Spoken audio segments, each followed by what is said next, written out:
zamannya 2014 2015 itu lagi rame-ramenya baby look. Oh, baby look. Jadi diameter velg 14 malam itu kan. tapi kalau dia mulai masuk udah Udah aja. di rest aja. Ya. Kita ambil tempat. Ya.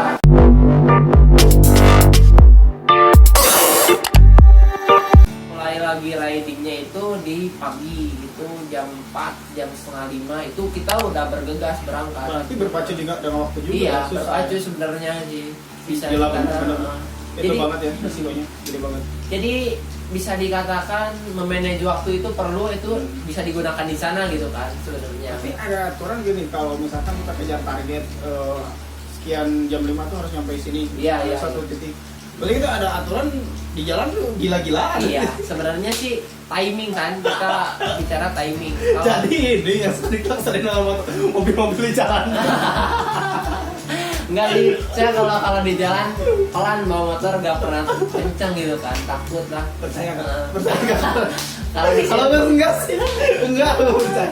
kalau di sirkuit kita boleh lah seenaknya gitu kan mau Ya. gas sampai motor jebol mau gimana gitu terserah kalian gitu kan emang tempatnya sirkuit gitu buat kebutuhan tapi Oke. kalau di jalan mah usahain ya standar lah gitu kan. Tapi misalnya buat sekarang masih coba dengar nggak sih yang balap-balap liar gitu? Nah kalau buat balapan liar Apa sih yang apa sih bedanya motor kayak gini kan yang kayak begini kan Nah. sama yang balap-balap di liar itu apa sih bedanya? Nah, kalau balapan liar itu sebenarnya kita fokus ke mesin. Mesin itu obrak-abrik mesin full gitu kan sebenarnya. Ada yang kelas 200 cc, ada yang kelas Itu motor bebek nyampe 200 cc. nyampe, itu nyampe. Di motor Jupiter itu ada slip engine 200 cc. Itu yang suka balap yang nggak tahu aturan tutup jalan. Tutup jalan. Emang Indonesia itu sebenarnya harus ada fasilitas ya.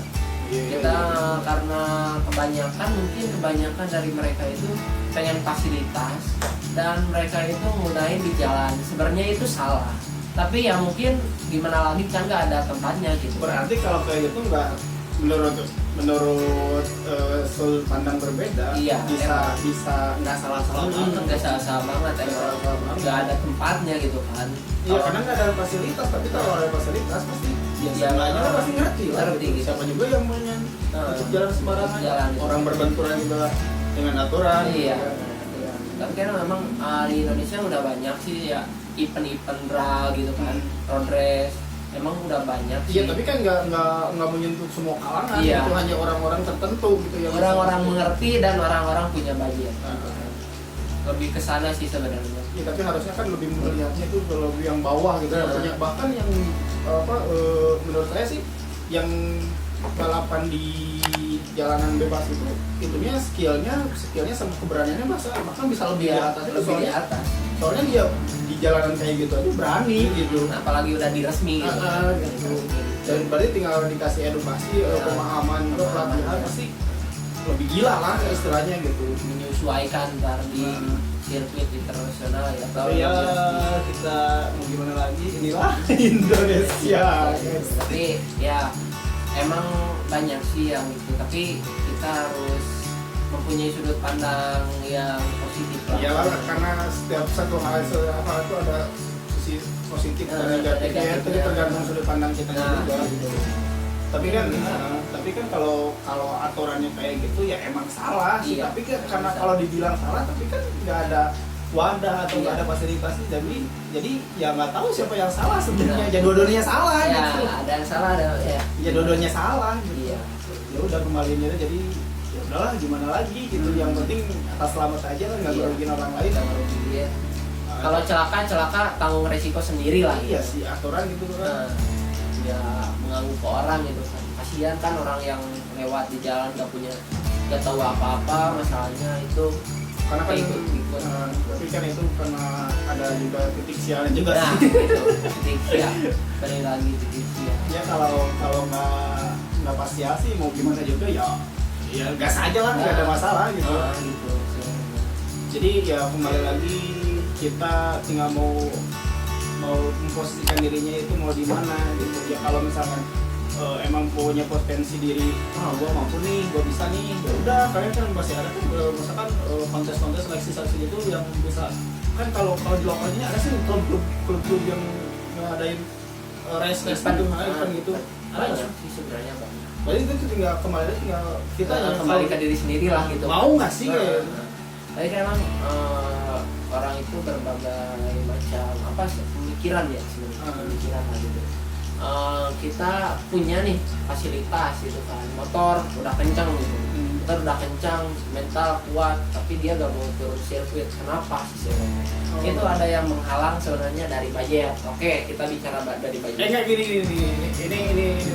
Emang kalau masuk sirkuit itu emang ada budget? Emang harus. Jadi itu kita kalau misalnya mau latihan nih sirkuit, jadi kita bayar. Bayar. Kirain fasilitas umum siapa?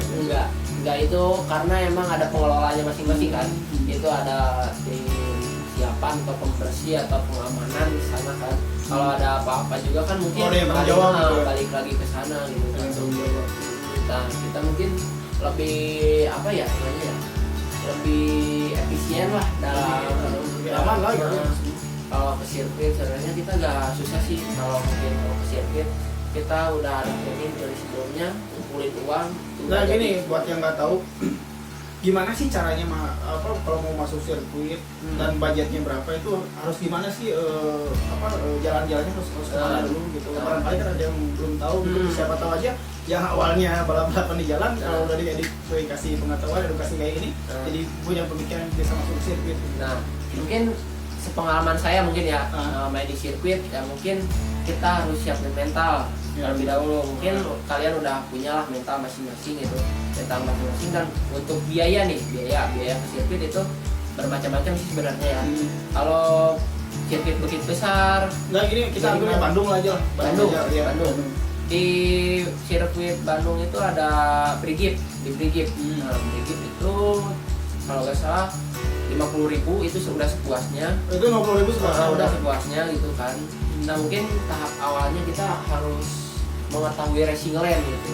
Apa itu racing lane? Saya udah bahasin di konten saya sebelumnya. Itu konten saya di Gerimang, racing lane Gerimang gimana sih? Kita harus ngikutin, sebenarnya kita harus memahami dulu gitu kan, sebelum ke sirkuit kita nonton YouTube dulu gimana sih racing lane-nya gitu kan.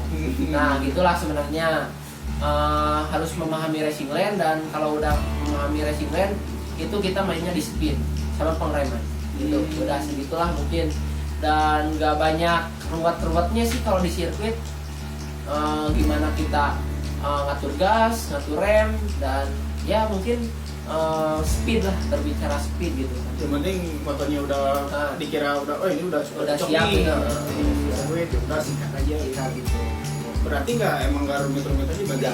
Berarti kalau kan tadi punya sudut, sebelum dijelasin ini punya sudut pandang ada ambigu siapa yang salah gitu. Nah, berarti kalau kita udah ada penjelasan gini, berarti kembali lagi ke masing-masing, kepada diri masing-masing. Mau nggak sih gitu ikuti aturan yang masuk sirkuit kan, misalkan kalau merasa punya kemampuan, punya keinginan, punya pengen balap, berarti kan masuk ke sirkuitnya gitu. Dan itu juga kalau disuruhin berarti harus ada wear pack buat gitu. Wear pack ya siapa dulu lah.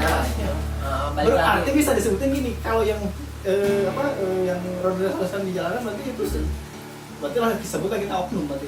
Oknum berarti yang nggak mau bermodal, gitu. Punya keinginan tapi nggak mau bermodal.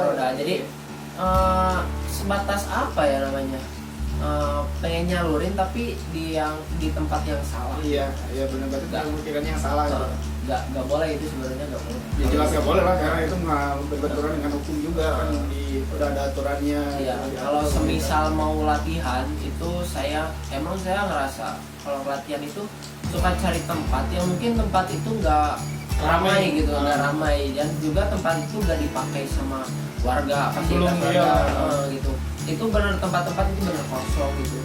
Daripada agak kemanfaatin, kita pakai latihan. Dan mungkin bagi kalian nih, saya himbau lah ya, kalau mungkin kalian pengen latihan atau itu latihan stun ride gitu kan, atau latihan corner race, itu bisa sebenarnya, tapi di lahan dengan catatan nih, di lahan yang nggak kepake gitu. Yang sepi lah, yang sepi gitu. Minim aktivitas. Gitu. Nah, oke, kita udah bahas sebenarnya emang agak ngelonjak nih bahasanya ke yang terlalu dalam lah gitu. Nah, seharusnya kira gini, gimana sih cara buat misalkan kita punya keinginan tapi punya keinginan buat masuk ke dunia misalkan mau balap itu road race, misalkan itu pasti punya motor standar. Nah, langkah pertama itu harus gimana sih gitu? Kalau motor standar sih sah-sah aja sebenarnya. Kalau kita pengen lebih enak itu di sirkuit, itu kita di motor standar itu harus yang pertama nih, yang paling utama, Ya, kita harus ganti ban itu harus shock, benar-benar shock kumpon gitu. Shock. Yang kedua itu dari segi suspensi atau shock breaker. Shock breaker itu minimal udah ribbon lapang. Ribbon lapang. Yang ketiga mungkin dari segi knalpot kita udah naik. Kenapa pipanya? Kan kalau pipa standar itu masih ke bawah. Itu kalau dikungkung ke kanan itu pasti kanan. Oh iya, berarti ada setiap perubahan ada juga manfaatnya. Manfaat gitu lah sebenarnya. Lebih efisien gitu, lebih apa ya namanya? Lebih dapat banyak nggak kena gitu mungkin. Yang meminimalisir itu lah kerusakan atau apa gitu. Oh, berarti buat yang pemula, misalkan budgetnya masih terbatas banget sih, tapi pengen banget nyoba gitu turun, berarti awal boleh lah kita coba ganti aja dulu bannya gitu. Nah, udah ngumpulin lagi punya budget diganti sebenarnya, jadi dikit-dikit aja lah, nggak harus set sekaligus gitu. Nggak instan gitu kan.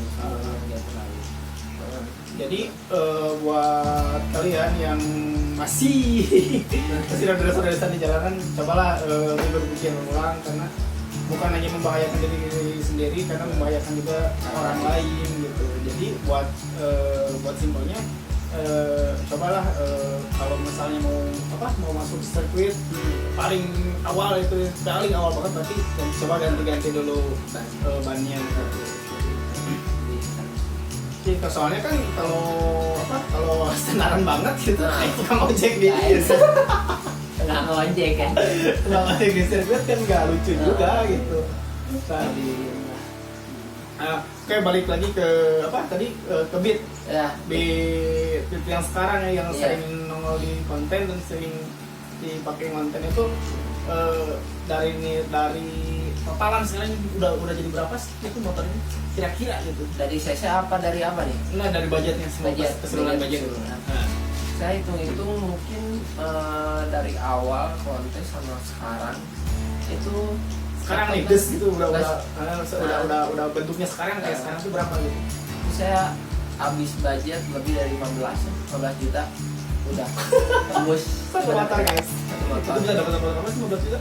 19 juta itu dapat lah motor Dixon ya? bisa. Nah, dari 15 juta itu, dari motor 15 itu, dari keseluruhannya apa sih yang paling mahal gitu? Paling mahal saya dari mesin sebenarnya. Mesin itu boleh gak sih ceritain apa aja sih yang menjadikan mesin ini jadi mahal gitu? Nah, kalau dari mesin sebenarnya kita bahas dari pengapian. Lumayan itu pengapian. Jadi apa sih di antara pengapian yang berpengaruh gitu mungkin. Kalau pengapian itu mengatur limiter. Semisal kita top speed nih motor, top speed. Kita itu kalau top speednya awalnya itu 100, pakai nih pengapian misalkan ECU Juken. Saya pernah pakai ECU. Harus beli aki Juken gitu. ECU Juken. ECU Juken itu dibanderol harga 1.300.000. Satu jenis gitu. Terus itu bisa mengubah yang tadinya limiternya 100 itu bisa jadi 120, 125 lebih lah. Karena pernapasan motornya di situ. Terus dari situ mungkin yang lebih mahal sekarang yang lagi trending gitu kan. Papas noken as gitu sebenarnya. Papas noken as. Ya ngerti anjir. Sedikit barangnya sih kecil, tapi dia itu sangat berpengaruh. Kalau di manusia itu nyawanya sebenarnya gitu kan. Tapi letaknya di dalam mesin. Di dalam mesin. Mungkin kalian yang anak breakers yang motor lebih ngerti lah. Gitu. Mungkin lebih ke sana sih. Kalau total keseluruhan permak mesin bisa aja lah DM ke IG saya. Karena nerima jasa juga sih udah banyak yang DM dan alhamdulillah udah ngerjain 4 motor sampai sekarang. dari awal yang nanyain. Ya, alhamdulillah. DM aja guys, pasti dibalas kok. DM aja, nggak ngerti saya mah. Pokoknya langsung dibalas lah, Hmm. dijelasin gimana Respon. gimana. Nah buat sekarang rencana kedepannya apa gimana nih? Rencana kedepannya Dengan si beat ini nih?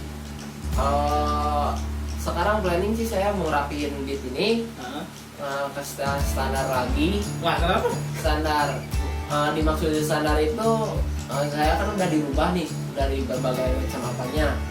Kita standar aja tampilan gitu kan, tampilan standar tapi mesinnya enak gitu. Nah buat terakhir, sekarang ini buat yang penasaran banget, kita bongkar dari misalnya dari semua body sampai ke dalamannya. Ini kalau misalkan sepertinya pakai apa, dari semuanya pakai apa, coba dijelasin semua.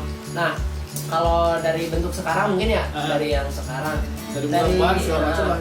Suspensi saya menggunakan shock PND. Itu PND yang on sih sebenarnya, tapi masih enak gitu kan. Itu lumayan sih harganya juga. Terus beralih nih, saya pakai ban R4 genap Corsa karena enak, udah shock. Di body saya masih standar, pakai body standar, gak custom tapi udah di repaint ulang. Yang kemarin saya udah masukin ke channel YouTube saya, dibikin konten itu warna Audi Grey. Nah, lanjut lagi ke master rem, saya udah ganti sih sebenarnya, tapi gak saya publish. Saya udah pakai Brembo radial grade A, lumayan juga. Dan di piringan cakram saya udah menggunakan piringan ukuran 300 pakai goyo. Terus di spek CPT, kita bahas spek CPT itu saya pakai roller 79 5 biji. Karena apa? Kita membutuhkan bawahan yang cukup ekstra. Terus di puli saya udah bobot 13,5 derajat gitu. Buat penbelnya sendiri saya pakai Kawahara. Dan kalau di per-peran itu per CPT saya menggunakan PCX, sama pernya saya pakai 2000 rpm. Mungkin di spek mesin yang sekarang ya, spek mesin sekarang saya standar cuma noken as doang gitu yang diganti. Nah mungkin yang lebih shocknya itu ke mesin sih. Kalau yang banyak yang paling begini ya nanti kita beda konten aja, kita Nah, bongkar aja. next ya. Kita pasti bongkar sih. Saya mau ganti juga noken as sama yang baru gitu kan. Tapi nanti mungkin dimasukin, jangan lupa juga pantengin, oke? Oke guys, udah ngobrol kesana kesini, mudah-mudahan ada manfaatnya, mudah-mudahan jelas. Emang nggak jelas sih. Faedah sebenarnya, tapi ya ambil aja kesimpulan yang baiknya, dan buat yang jeleknya itu buang jauh-jauh. Mudah-mudahan bisa terhibur atau bisa menemani kegabutan kalian. Oke, thank you buat video kali ini. Sekian dulu. Assalamualaikum warahmatullahi wabarakatuh. Bye.